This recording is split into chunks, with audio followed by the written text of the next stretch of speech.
Hey everyone, Namaste and welcome to this conversation with my good friend Kausthub Desikachar.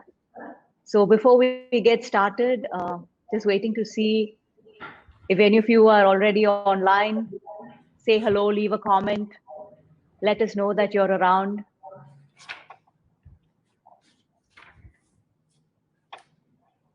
Good. So let me just get started while all of you come on. So I just realized that I just assume everybody knows me. So I'm just going to say a few lines about myself to those of you who don't know me.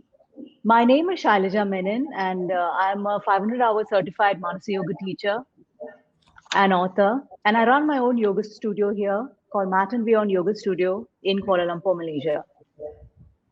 I have been doing yoga for over 20 years now, and the yoga practice has truly transformed my life at every level, physical, emotional, spiritual, which is why I am so committed to sharing the authentic knowledge of yoga in every way possible.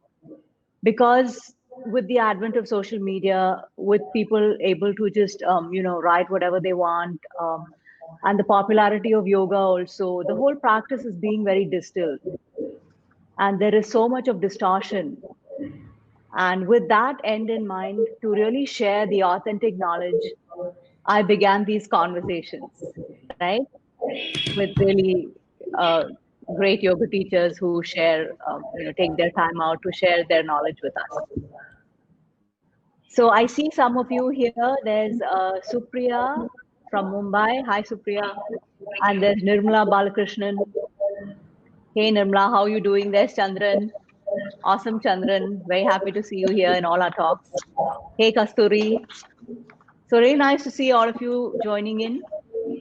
And let me go on to introduce Kausthub. Again, to a lot of people, Kausthub needs no introduction, but we'll just go over it.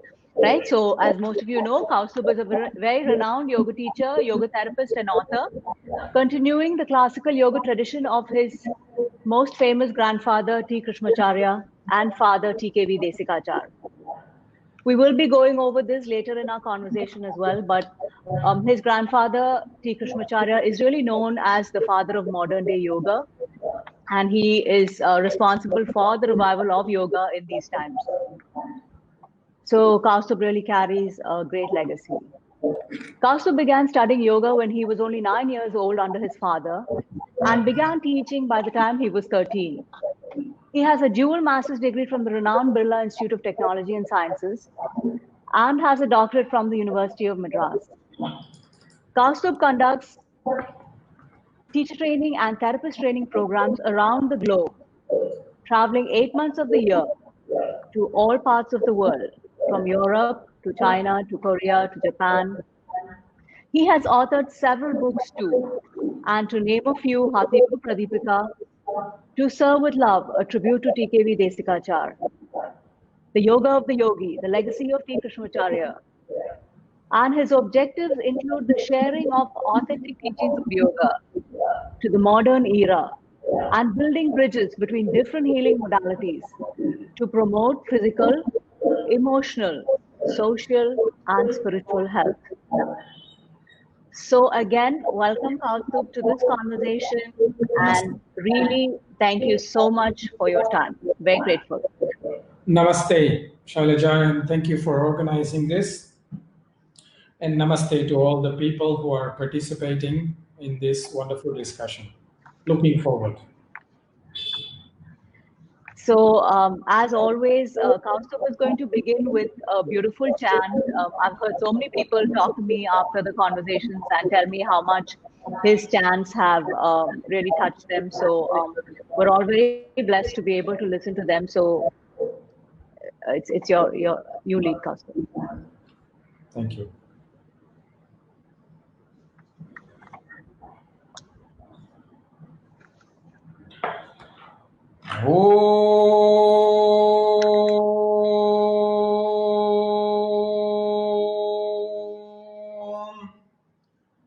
Namo Vacheya Choditaya Chanudita तस्यै वाचे नमो नमो वाचे नमो वाचस्पतये नमः ऋषिभ्यो मन्त्रकृद्भ्यो मन्त्रपतिभ्यो मामामृषयो मन्त्रकृतो मन्त्रपतयः परादुर्मामृषीन् मन्त्रकृतो मन्त्रपतेन् परादां वैश्वदेवीं वाचमुद्यासगुं शिवामदस्तान् जुष्टान् देवेभ्यः शर्म मेद्यौ शर्म पृथिवी शर्म विश्वमिदं जगत् शर्म चन्द्रश्च सूर्यश्च शर्म ब्रह्म प्रजापते भूतं वदिष्ये भुवनं वदिष्ये तेजो वदिष्ये यशो वदिष्ये तपो वदिष्ये ब्रह्म वदिष्ये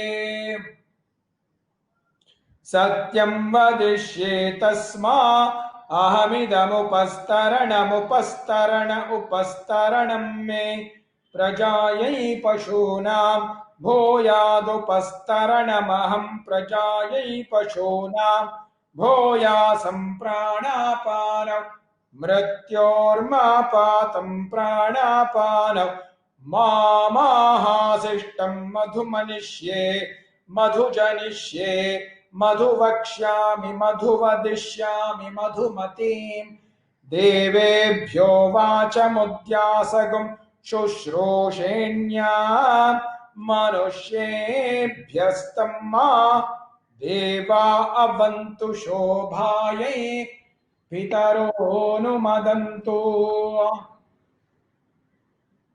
ॐ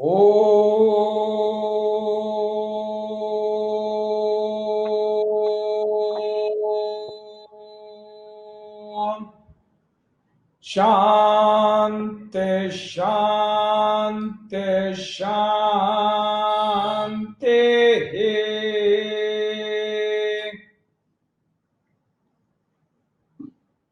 नमस्ते. Thank you. That was so beautiful. Really beautiful. I'm sure those of you listening will agree with me as well. So I see some more people have joined us in the comment section. I think some of them are your students. I think there's Maria from Colombia. Hey, Maria, thank you for joining in. And there's my good friend, Mini, Kevin, Ong, Viji. Yes, there's Gabriella. Awesome to see you all. And thank you so much for joining in. So we're getting right down to the topic of today's conversation, which is the yoga tradition, roots, history, and evolution. So where did yoga originate from? Well, if you're asking geographically, we are very privileged that yoga originated in India, but exactly in which particular GPS location we don't know yet, but it came from somewhere in India, and that is the geographical point of view. However, if you talk about it from a metaphysical point of view, we all believe that yoga originated from the divine, who has the name called Hiranyagarbha, which literally translated, it means the golden womb or the golden egg. And it's not the egg of a chicken, but it's more metaphorically the egg of the world. That means the light from which everything originated. So for us, yoga actually comes from the divine itself. Whether you want to call it a male or a female, that's up to you. And from the divine, it is meant to be passed on through a lineage of teacher and student over different generations. And we give the Hiranyagarbha also a symbolic name called Adinatha. That means the first teacher or the first master, Adinatha. And this Adinatha is also mentioned in the Hatha Yoga Pradipika in the very first verse itself. Shri Adinathaya Namostu Tasmai Yenopadishta Hatha Yoga Vidya. The very first verse is actually saying that we bow to Adinatha, who Sri Adinatha, who is the giver of the Hatha Yoga knowledge or the Hatha Yoga science. And what is remarkable about this is the name given is Sri Adinatha. And the commentator explains, depending on the tradition you belong to, either it represents Shiva and Parvati, his consort, or Vishnu and Mahalakshmi, his wife. However you want to look, it's the divine couple. So in our Indian tradition, the divine is not male or female, it's actually male and female. The divine couple, the Divya Dampati as we call.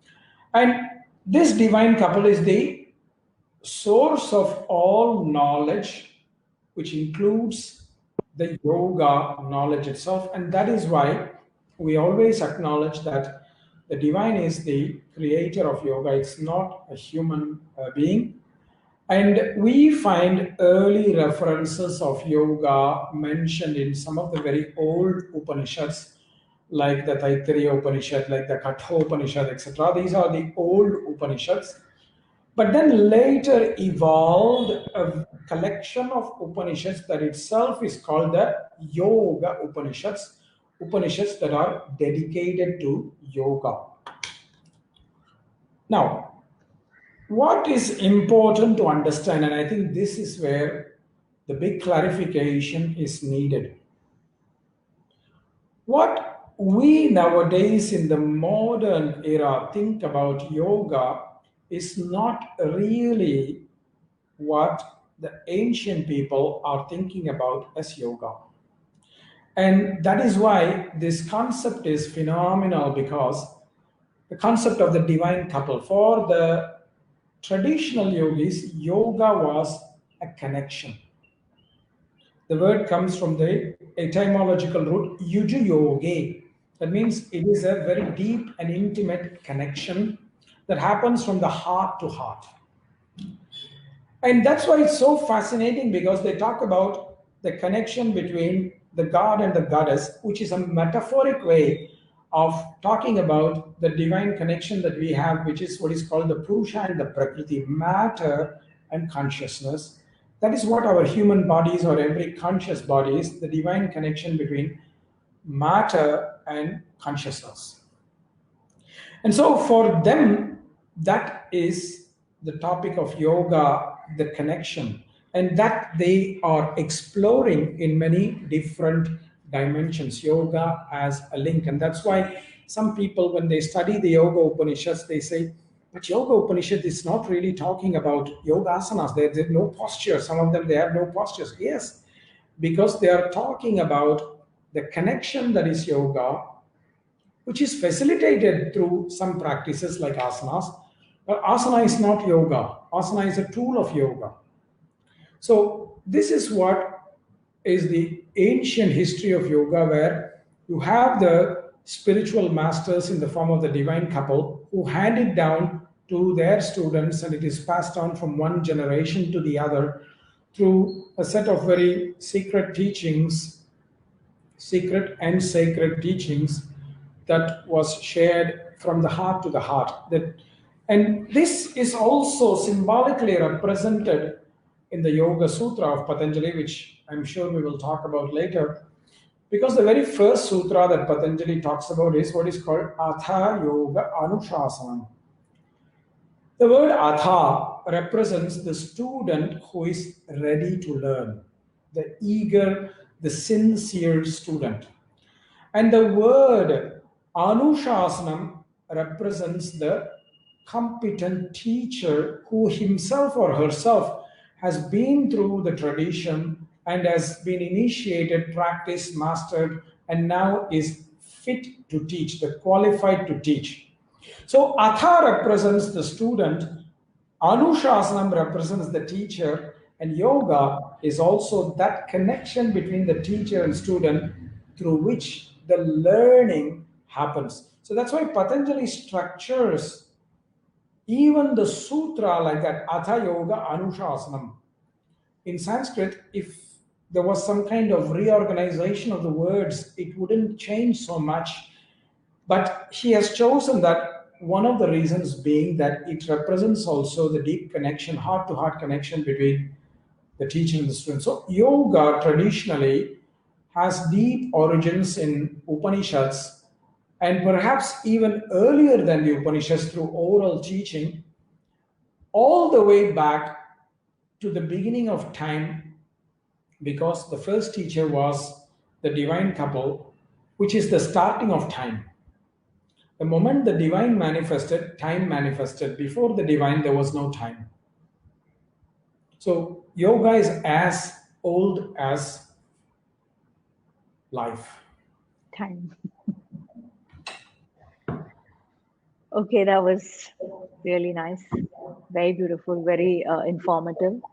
So, when was the first evidence of yoga? Like you say, it was there in the Upanishads and all that, right? But also, I've read, that there were some excavations and they found these seals. So, can you share some light on that?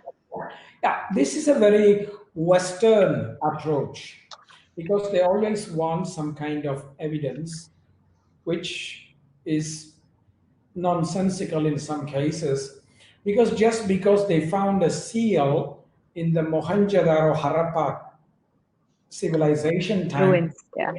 it doesn't mean that that is the origin of yoga, because there are many, probably many symbols or many seals or many evidences that disappeared, because there are many things which are destroyed in the terms of time.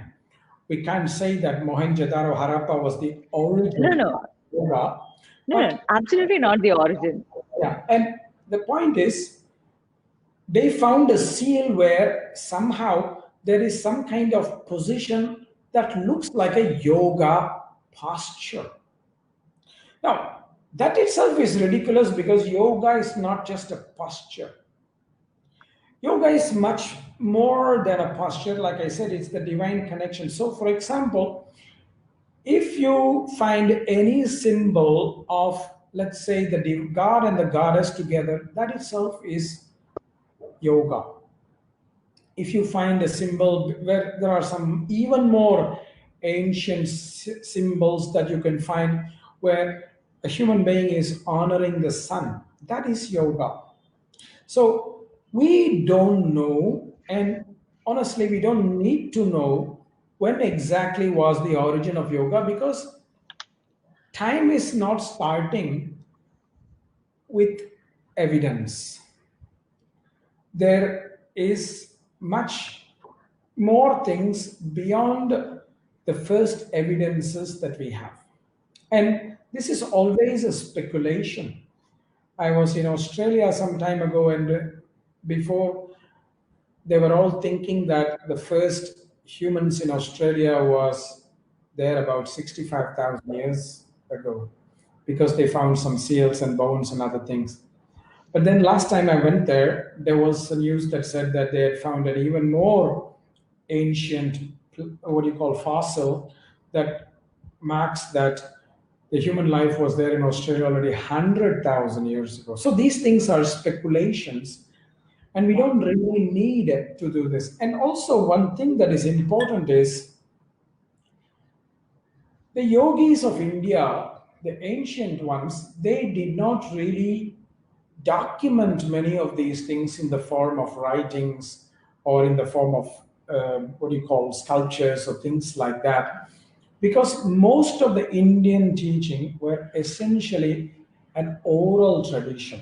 Teachings were passed down orally from one person to the other, because that brain that we have is the biggest hard disk that anybody can have, and we come with it preloaded. The brain is already inside. We don't need to carry an extra bag or a laptop or a notebook.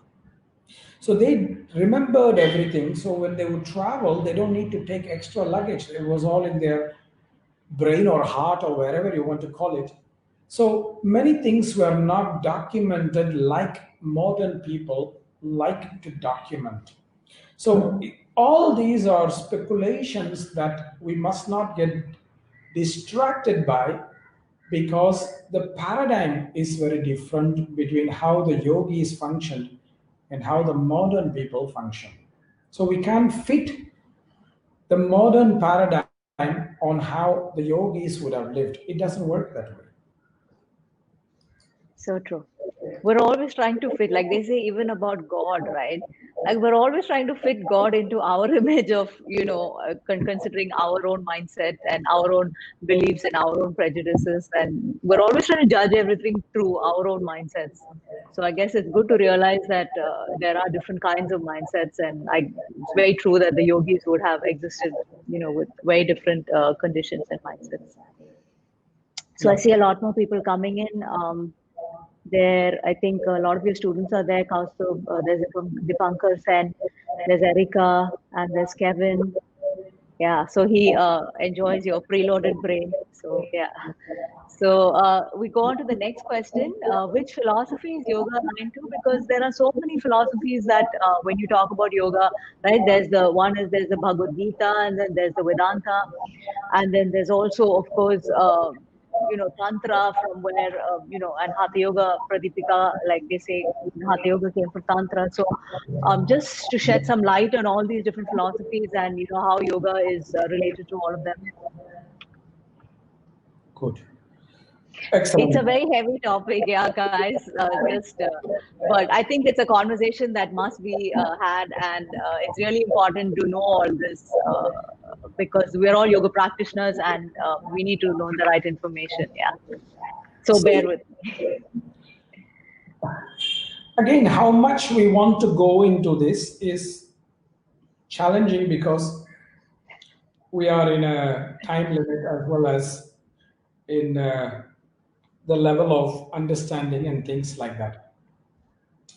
Now, yoga itself is a philosophy on its own. Now, in India, we are so lucky, traditional India, we had a number of philosophies that came from India, and they were grouped into two kinds of groups. What is called the Astika Darshana and the Nastika Darshana. Now, Astika Darshanas are six in number, and of which yoga is one. Astika Darshana is the set of six philosophies that accept the permanence of the spirit, what is called the Purusha, the permanence of the spirit. The Nastika Darshana are a group of philosophies that either do not accept the spirit itself, that it exists, or the they don't accept the permanence of spirit. They think about the spirit as impermanent. Schools like Charvaka belong to that category, whereas schools like the Bauddha Dharma or the Jaina Dharma, etc., they talk about the fact that the spirit does not exist at all. So, Astika Darshanas are those that accept that the Purusha exists. That's why it's called Astika, because it comes from the word Asti iti Astika. Asti means that which exists. That's why when people go to a wedding and the young ones want to seek the blessings of the elders, they wish for some grant. They are asking some wish from the elders. The elders say Tata Astu. Tata Astu comes from the same root Asti, Astu. Let it be, let it happen. So Asti means that which exists. So among these Astika Darshanas, there are six of them, of which yoga is one of them. So it has its own philosophical roots, and it exists independently as a philosophy. It has it has nothing, to do with Vedanta or anything like that. In fact, Vedanta philosophy rejects yoga on certain aspects, like how Ishvara is defined, etc. At the same time, it accepts certain aspects like how to meditate, for example. And therefore, there is this strange relationship that yoga and Vedanta share. Vedanta is another Astika Darshana, but it's not the same as yoga. Sankhya is another Astika Dharma. Nyaya, Vaisheshika, and Purva Mimamsa are the other three. So all these six are called as the Shat Vaidika Darshanas or Shat Astika Darshanas or simply Shat Darshanas, meaning the six philosophies. Each one has their own fundamental, what you call, paradigm. The common thing between all the darshanas, whether it is Astika or Nastika, is the same: reduction of suffering. We have to reduce the suffering. Now, how to reduce that suffering? There are differences. What causes the suffering? There are differences. But the essential, fundamental focus of all the darshanas is essentially reduction of suffering, dukkha nivaranam, and therefore finding freedom or liberation. So yoga is a philosophy in itself. It doesn't need to be mixed with other philosophies. Having said that, Sankhya and yoga are very, very, very close, so close that they are very often called as sibling schools, because yoga takes the theory of Sankhya and Sankhya takes the practice of yoga. And there is some slight differences apart from that, which is that yoga believes in the concept of Ishvara, whereas Sankhya does not talk about Ishvara, so we don't know if they believe or not. It is just non-existent. So I wouldn't even call them atheistic. Sankhya is basically non-theistic. But even the word theism is a Western word, because for us, it's not the same thing. Because Ishvara itself is different in yoga as well as in Vedanta. The Ishvara in yoga is not the creator, sustainer, or destroyer of the world. Ishvara is only a timeless teacher, source of all knowledge. Whereas in Vedanta, Ishvara is the source, sustainer, and the one to whom everybody will merge finally. So when you look at this, there are even differences of how Ishvara is looked at from different schools. So the schools are all separate and individuals, and it is possible for somebody to firmly remain only in one of the philosophies, and that is what the ancient people would do. They would study all of them, but finally choose to identify with one school as their main school. Sometimes maybe one or two. Yoga and Sankhya are close. Yoga and Vedanta, they also have some connections. When your Vedanta is saying that we must meditate on the divine, they say how to meditate on the divine is basically following the meditation procedures recommended by Yoga Darshana of Patanjali. So yoga is thus universally accepted because every one of the Astika Darshanas honor yoga for its universality.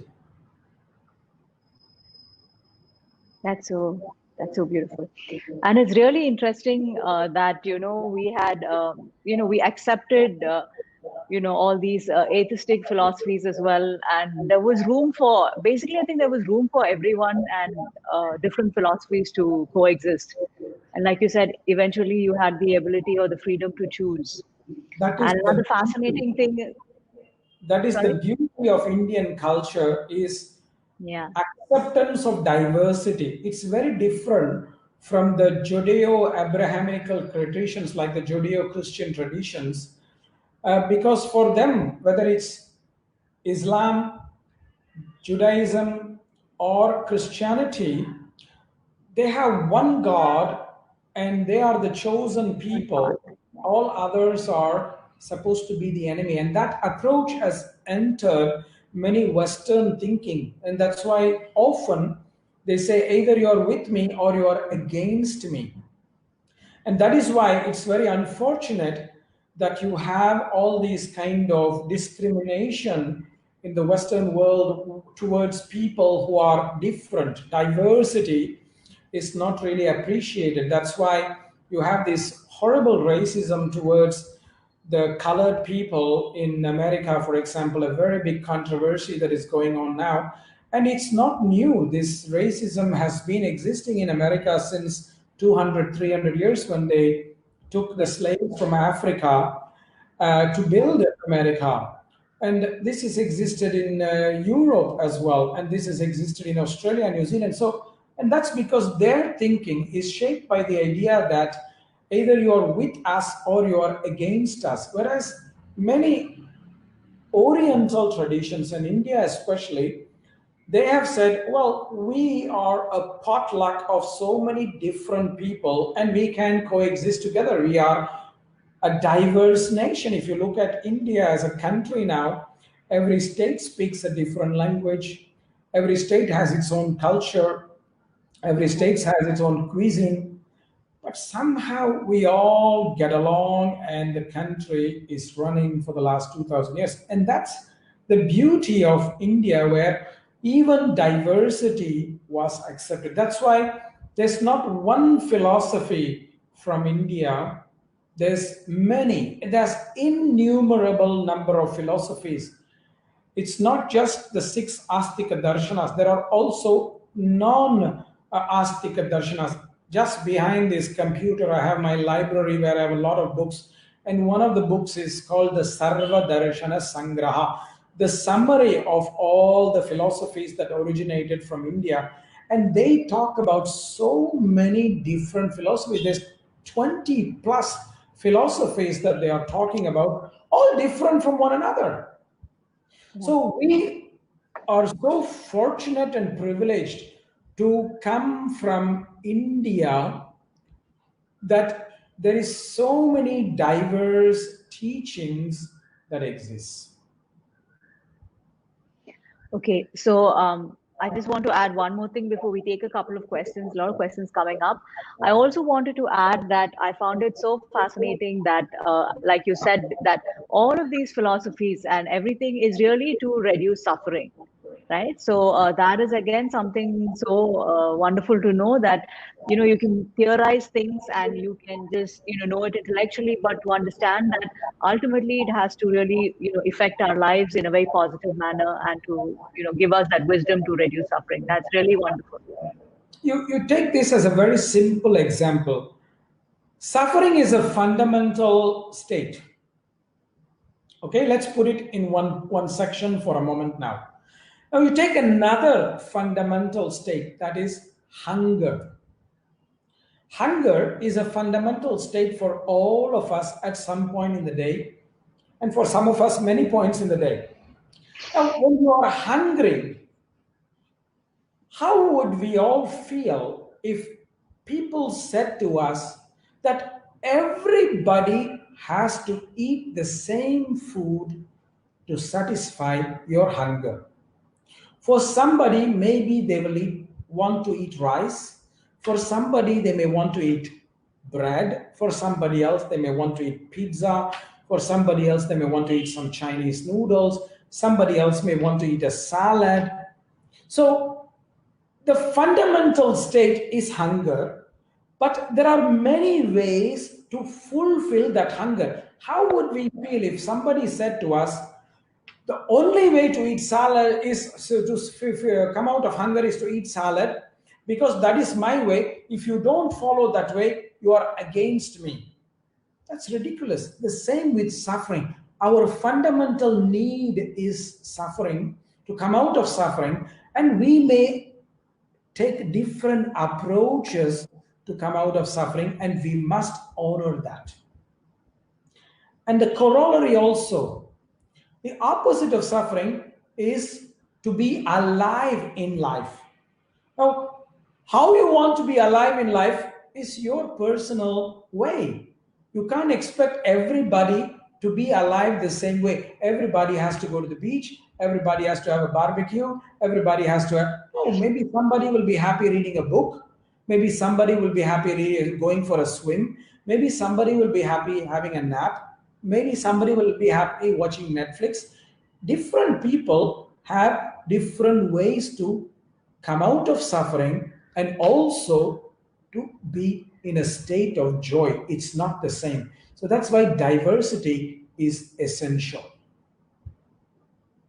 And I guess really that acceptance, right? That acceptance that people are different and people have different needs, and people's, emotional, intellectual, spiritual needs are also different and can be satisfied only through different philosophies. But the result of this is also that it has resulted in a lot of confusion among Indians themselves, or maybe Hindus themselves, about their philosophies and not really knowing. It was, I think, some ways it's easier if you have just one book and say, okay, everybody follow this, right?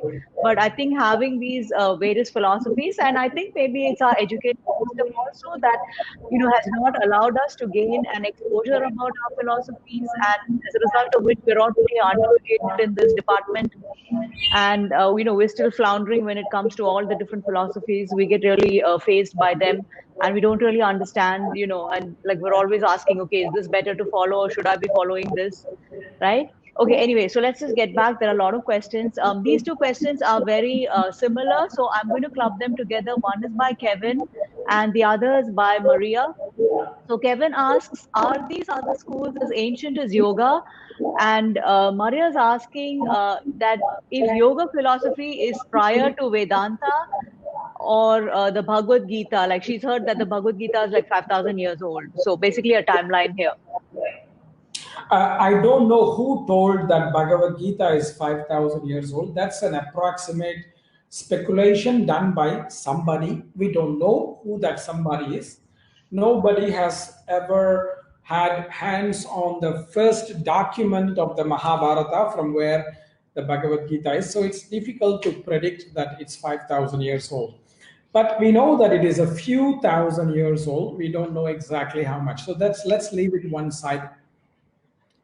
But the other point of view is, in our opinion, the 6 Astika darshanas are all somehow contemporary in their times.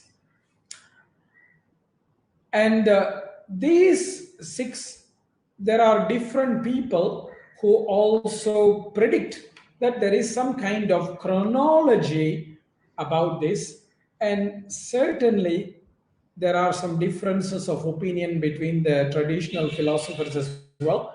But one thing is accepted by everybody. One thing. The one thing accepted by everybody is that Vedanta is the last. Okay. Because Vedanta refutes every earlier school, but you don't find the mention of Vedanta in the other schools. So obviously, Vedanta has come after all the other schools. So yoga is definitely older than the Vedanta Darshana that is composed by Vyasa. So that much we can say with surety. How many years old? We don't know. By how many years old? We don't know. But surely Vedanta is the last school among the 6 Astika Darshana to evolve. And the general view of the order of these schools is also accepted, that many people think that the order of the schools are first Nyaya, then Vaisheshika, then Sankhya, then Yoga, then Mimamsa, then Vedanta. Normally, this is considered as an order, but we cannot be sure. One thing we can be sure is Sankhya came before Yoga. Definite. One thing we can be sure is Vedanta came last. These two are sure, All others, we don't know. Okay, I think we can leave this discussion there. And so I have Rebecca asking whether this is Advaita Vedanta. So yeah. Not at all. Advaita Vedanta is not very old. It is in the 800s. Advaita Vedanta was created, is a branch or one interpretation of Vedanta philosophy. The original Vedanta philosophy is by Vyasa. Advaita Vedanta is something that is actually an interpretation of Vyasa's Vedanta by Shankara, which is called as the non-dualistic school. However, later acharyas like Ramanuja, Madhva, etc., they establish that Advaita deviates from Vyasa's teachings, and they take the teachings back to Vyasa through other, what you call, branches of Vedanta, that is called as the Visishta Advaita or the Dvaita, etc. So Advaita is not the only branch of Vedanta. Advaita is just one of them. But when we talk about Vedanta philosophy, it is Vyasa's Brahma Sutra or Vedanta Sutra. The thing about the six Astika Darshana is each of these philosophies is presented by a sutra form originally. So Patanjali has composed Yoga Sutra, the same way Vyasa, the Brahma Sutra, Kapila, the Nyaya Sutra, etc. There is sutras, original sutras. Advaita is not a sutra, it's a commentary. It's not the sutra. It's another confusion. A lot of people think Yeah, that's true. Very true. true. Yeah. When you talk about Vedanta, instinctively everybody only thinks about Advaita Vedanta. So it's nice that you made that distinction between Vyasa's Vedanta and the later Shankaracharya's Vedanta. And yeah, so very happy to read this comment by Tanvi. She hopes that the session is being recorded so we can listen to such words of wisdom again. Yes, the session definitely will be on my Facebook profile, and Kausthub will also be posting it, and I will also be posting it on our YouTube channel. So you can always listen to it, share it, and thank you for appreciating it. So where does Tantra come in, Kausthub? Where is what? Tantra come in? If you can help me understand what you mean by Tantra or what is the meaning of Tantra you are referring to, then I can answer this. Awesome. Because I'm asking you because they say that Hatha Yoga comes from Tantra, right? Something like that I've heard. So I'm just clarifying that. So again, this is again, all these are technical terms, and we need to be very clear about it. For example, the word apple, it means totally different things in different contexts. In one context, it's a fruit that you can eat, but in another context, it's a name of a company, right? So the same way, the concept of Tantra is very different in the different, what you call, contexts. And only the people who know these technicalities actually can understand, because if you mix one context to the other, the meaning completely changes. Now, when they say that the Hatha Yoga is coming from the Tantrikas, it basically means that it is not Vaidika. There was a distinction in the history where they said that anything that is not from the Vedic tradition is a Tantrika tradition. Tantrika has one meaning, which means the opposite of Vedic. So the Hatha Yoga school was created by a great lineage of masters who belong to what is called the Kapalika tradition.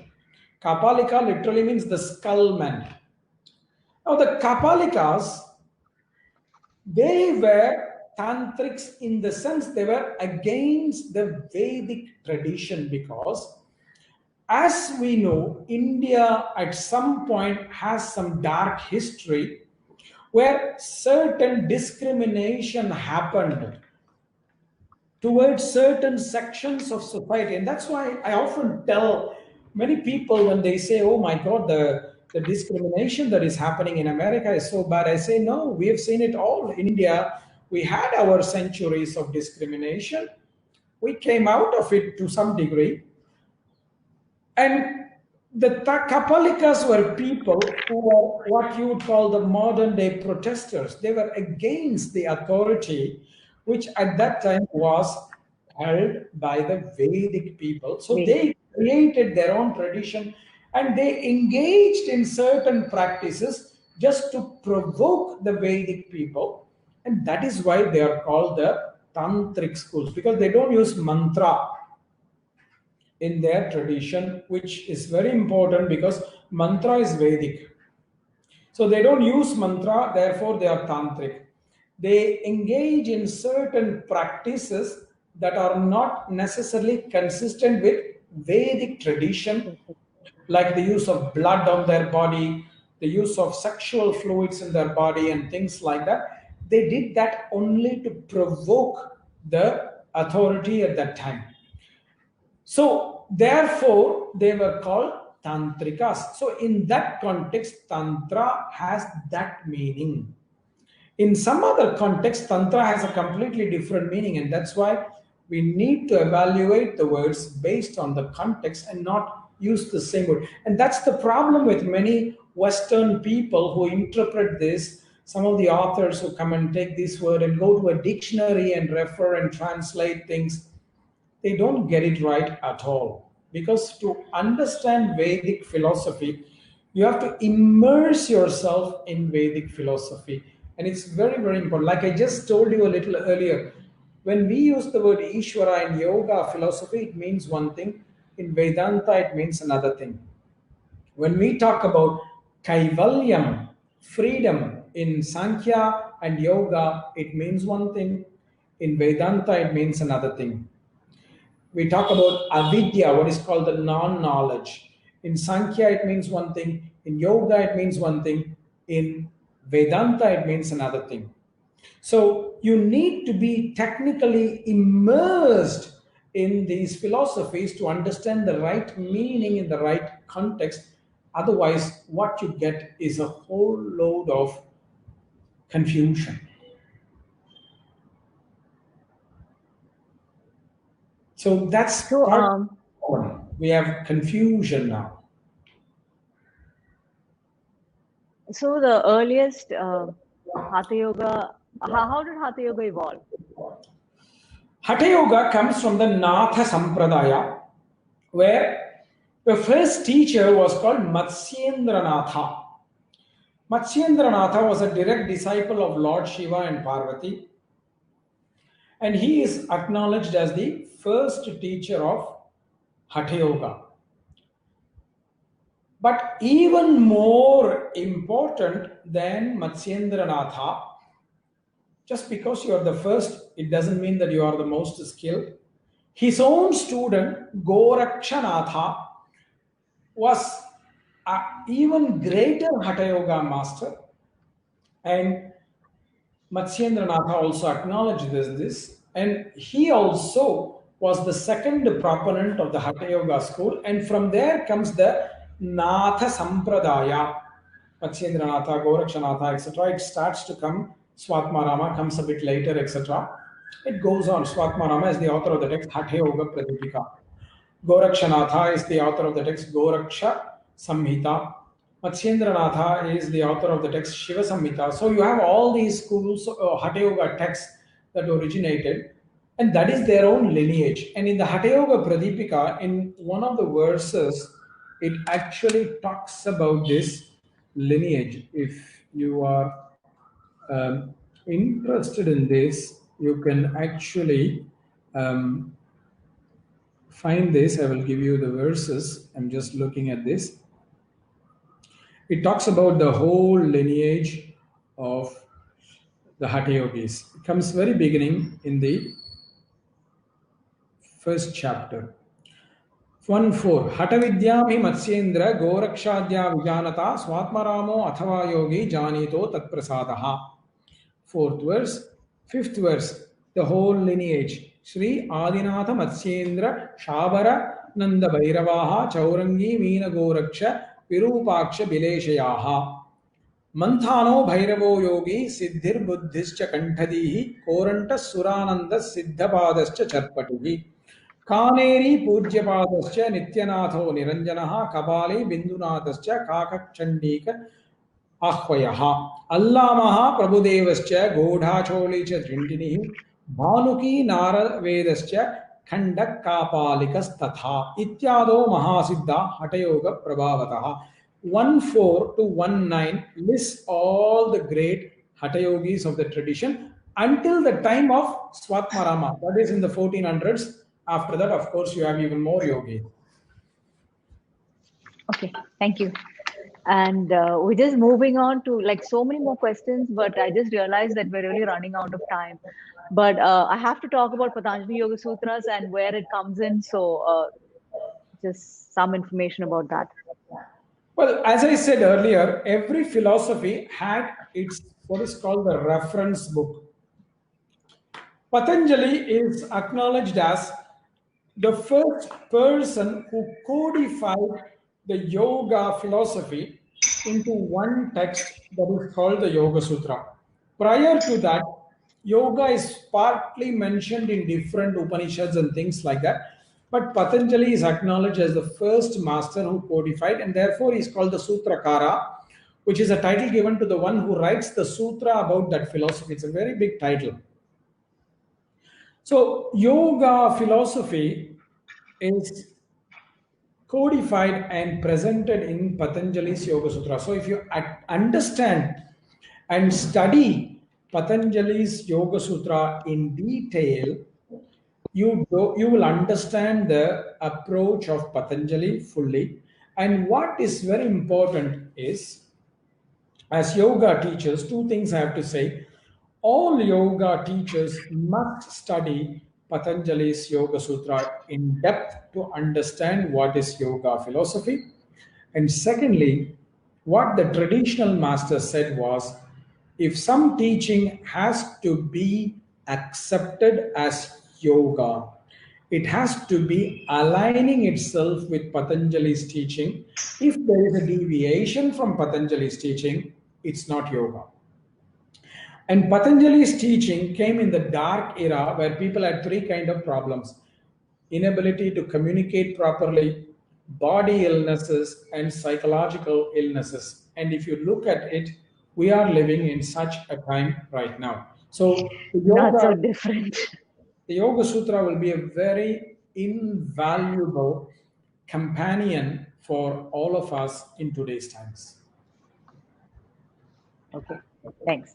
So again, yoga, like you mentioned, the dark ages, and even in India, yoga did go through some dark times because we had so much of the Mughal invasion and the British. And then it was actually your grandfather, Tirumala Krishnamacharya, who actually brought it back to the forefront. So can you talk a little bit about him, his life and, his influence on reviving yoga to the practice that we do today?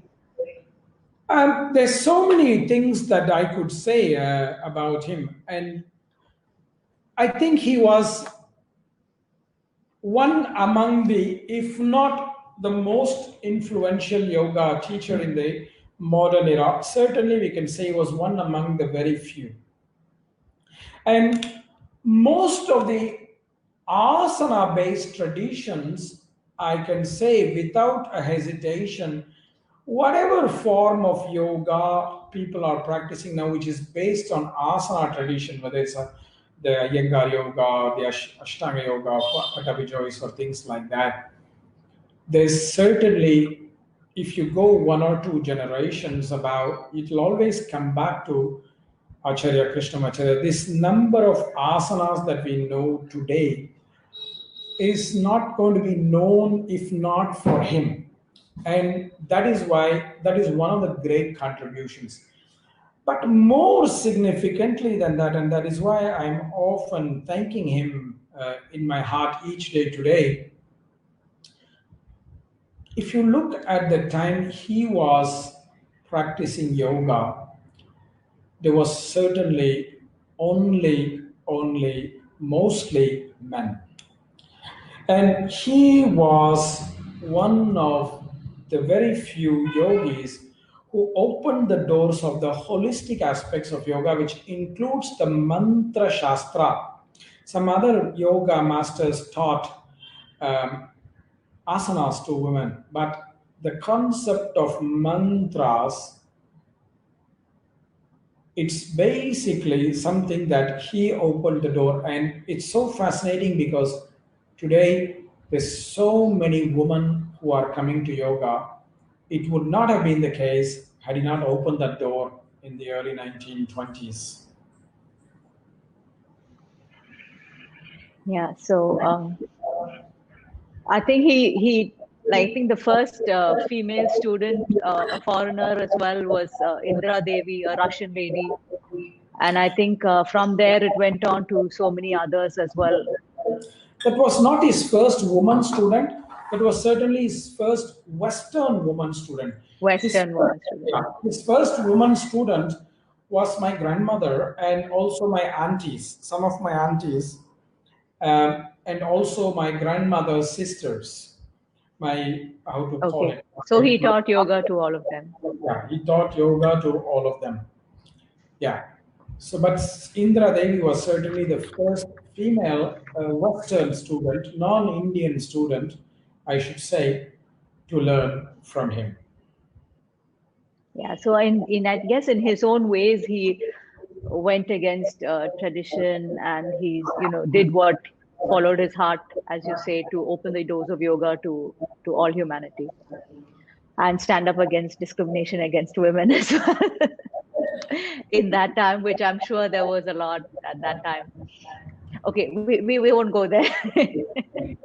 Thank you. So another question is also, right, the different yoga teachers, including your father Desikachar and your grand uncle BK Iyengar, took yoga internationally, and the different styles, different brands, all of it evolved since then, right? So what do you have to say about how it spread?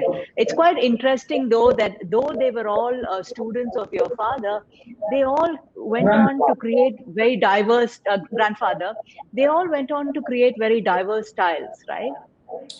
Actually, it's not so surprising if you look at the context and evolution of history. See, BK Saingar and Patabi Joyce were students of my grandfather in the Mysore Palace School, Yogashala, in the 1930s, and they were students for a very brief time of maybe about 2 years, not longer. And they were teenagers at this time.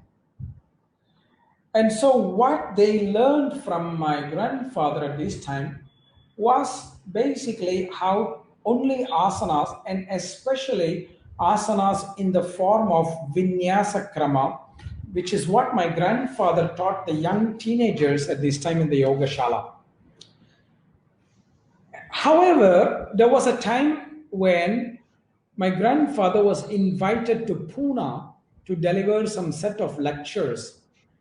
And actually, my grandfather was meant to take his favorite student at that time called Keshava Murthy. We have some photos of him in our yoga Makaranda. It's a very beautiful performer of asanas. He was a young boy as well, maybe 17 years old or 18 years old. However, before the travel, Keshavamurthy died because of certain illness. In those days, tropical illnesses were very common. And he died very tragically at about 17 or 18. So my grandfather had to take somebody else instead. And therefore, he took BK Sayengar, another student at the Shala at this time. And my grandfather left him there because the people wanted somebody to teach yoga there. So he said, okay, this man can stay. He's a young man, he can stay.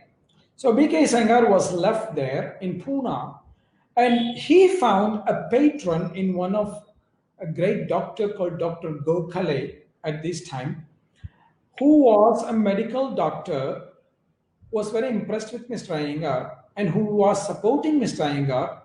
And he would recommend his patients to take some classes with Iyengar. And these patients were older women or older men, not teenagers. And they were all coming to treatment with the doctor, so they were sick. So B.K. Iyengar had to teach differently to these people than what he learned. So he remembered some things that his grandfather did with the elderly in the palace. That combined with the advice and support of Dr. Gokhale as a medical doctor, that's why Iyengar style is more based on the medical alignment of the body, and that is what he evolved. Whereas Patabi Joyce remained in Mysore, and when he graduated from his studies, he became a teacher, professor in the Mysore college, where college students were coming who were still relatively young, people who were in the 20s or whatever.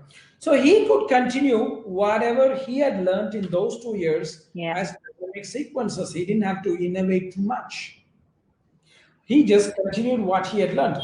Whereas somebody like my father started studying with my grandfather when he was in his 20s, all the way till my father was in his 50s, because when my grandfather died, my father was already in his 50s.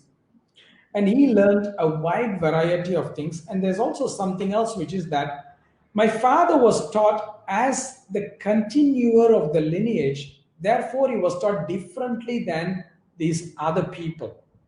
These other people were taught as normal students, not as those who may one day continue the tradition. So that's also, there's a difference there. Okay. There are a couple of questions here before we close. So this is from Rebecca, and she says, your grandfather learned Hatha Yoga in the Himalayas. Did he know the Patanjali Yoga Sutras before this? And was there a contradiction between his faith and tradition with these diverse teachings or diverse learnings? Faith and tradition with this diverse learning.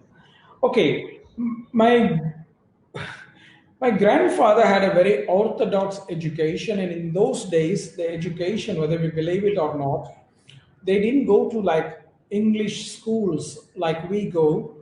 They went to traditional schools. So Patanjali's Yoga Sutra, Vedanta Sutra of Vyasa, Sankhya teachings, etc.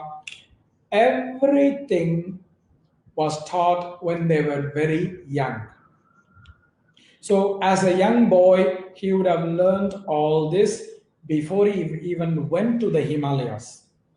And he did not learn what we call Hatha Yoga from the Himalayas. This is another modern blah blah. He searched for this teacher, Rama Mohana Brahmachari, who was very much a Vaidika teacher, that means a teacher of tradition, because he was recommended by a great scholar in Varanasi called Ganganath Jha, who has also written a commentary on the Yoga Sutra, incidentally, and I happen to have found that commentary a few years ago, very rare book. I found it. And Ganganath Jha was the teacher, one of the teachers of my grandfather in Varanasi, who told my grandfather, please go to Himalayas. There is Rama Mohana Brahmachari, very good teacher for you. So he did not learn Hatha Yoga in the Himalayas. He learned yoga, the classical yoga. I don't know why we call it Hatha Yoga today without knowing what is Hatha Yoga. So he knew Patanjali's Yoga Sutras already before. He knew Ayurveda. He had already received a lot of education in yoga prior to visiting the Himalayas. And this is another related question, asana from Maria. So she says asana is popular as a posture. So who influenced your grandfather to introduce the different asanas? Oh, where did he learn? This would probably be part of the teaching that he received from Rama Mohana Brahmachari, one part of the teaching. Okay.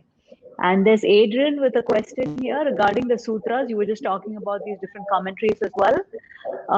There are so many different commentaries and interpretations from teachers of various lineages, both classical and modern. So how should students navigate the diversity of opinion and make sense of the sutras? I don't know what he means by different commentaries and interpretations of various lineages, both classical and modern. Now, first of all, I would not really read too many, I don't read too many modern commentators because I've been very privileged to study the Yoga Sutra with traditional masters like my father. And if you look at many of the commentaries of Yoga Sutra that are there, there are generally speaking two kinds of commentaries. One that belongs to teachers who are interpreting the Yoga Sutra from a point of view of Advaita, and the others who are not interpreting it from the point of view of Advaita. And you have to choose which tradition you belong to so that the teachings are aligning themselves in the right, what you call, order. Like I said earlier, there's no one right way and the other is wrong. Because I follow the Visishta Advaita tradition that is coming from my grandfather's lineage, it doesn't mean that other interpretation from an Advaita point of view is wrong. For somebody who chooses Advaita as their path, that could be the approach. So you need to anchor yourself in certain tradition because technical terms used in these commentaries don't mean the same thing in one tradition or the other. They have different meanings depending on the tradition you follow. And certain words are only used in one set of tradition and not the other. For example, words like Dharma Bhuta Jnana will only be used in our tradition, like the Visishta Advaita tradition, that you will never find in the Advaita tradition. But and there are some words in the Advaita tradition that you will not find elsewhere. So you need to choose your path that resonates in your heart, because yoga is about following tradition. It's not about following a master, it's about following a tradition. A tradition is not made up of a master, it's made up of teachings that are handed down from master to disciple for a long time with consistency. And that's why how one tradition will interpret will be different from how another tradition will interpret. Okay, I think we have come to the end of the session. Thank you all for your time, for your interest, for your questions, for your comments. I mean, it's your interest that keeps these conversations going. So I really thank you for your presence here. And I thank Kausthub for his sharing his amazing knowledge. And before we close, Kausthub is going to chant a mantra for us. So we'll do the mantra and then we'll close. Today is actually tonight is going to be the full moon, tomorrow morning at 12:43 or so. So we will do a small chant to honor the moon.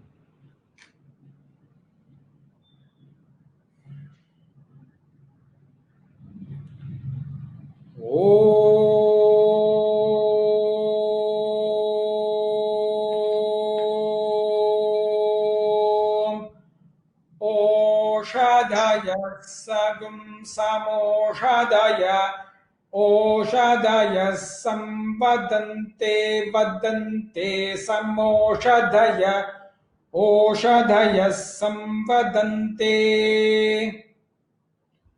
Vadante samvadante vadante sagum samvadante somena vadante sagum samvadante somena Vadante somena somena vadante vadante somena saha saha somena somena vadante vadante somena saha somena saha saha somena saharagnya ragnya saha somena saharagnya saharagnya ragnya saharagnya ragnyeti ragnya Om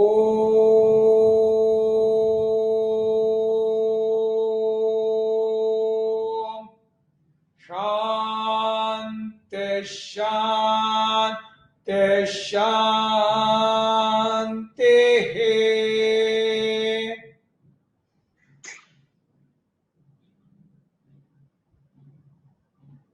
Namaste, friends. Namaste and thank you all. It was truly beautiful, Kausthub. Thank you. Thank you.